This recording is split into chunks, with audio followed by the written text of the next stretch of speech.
আমি সুব্রত আর তোমরা দেখছো এখন কলকাতা। আমি এখন আছি মা ফ্লাইওভারে। এই ফ্লাইওভারের অফিসিয়াল নাম রমা আইল্যান্ড ফ্লাইওভার।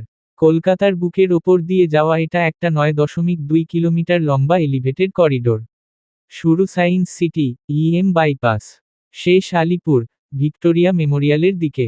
মাঝে পড়ে park circus 7 point crossing, park circus 4 নং rail overbridge, AJC Bose road flyover. মূলত বাইপাস থেকে সেন্ট্রাল কলকাতা, হাওড়া ব্রিজ, বিদ্যাসাগর সেতু যাওয়ার জন্য সিগন্যাল ছাড়া রাস্তা বানাতেই এটা তৈরি। রাতের মা ফ্লাইওভার কলকাতার সবচেয়ে ফটোজেনিক জায়গার একটা।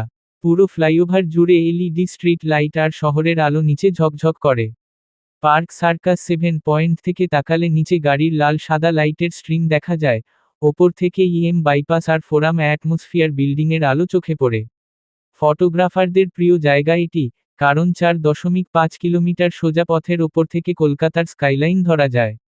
নাইট ফটোগ্রাফির জন্য এটাকে দ্য বিউটি অব দ্য পারামার আইল্যান্ড ফ্লাইওভার এট নাইট বলা হয়। তবে রাত 10টা থেকে সকাল 6টা পর্যন্ত টু হুইলার চলা বন্ধ থাকে, আর মাঝে মাঝে মেরামতের জন্য রাত 1টা থেকে 6টা পর্যন্ত একদিক বন্ধ রাখা হয়। আনুষ্ঠানিক নাম রমা আইল্যান্ড ফ্লাইওভার হলেও লোকে মা ফ্লাইওভার বলেই চেনে। মা নামটা মুখে মুখে এতটাই জনপ্রিয় হয়ে গেছে যে অফিসিয়াল কাগজপত্রেও তাই চলে। এটা কলকাতার দীর্ঘতম ফ্লাইওভারগুলোর একটা।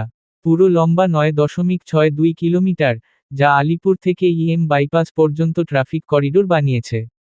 রাতে যদি একবার ওপর দিয়ে যাও, কলকাতাকে একদম অন্যরকম লাগবে, নিচে ব্যস্ত শহর, ওপরে খোলা আকাশ আর আলোর মালা। তোমরা কি আগে এখানে কখনো এসেছো? কমেন্ট করে জানিও।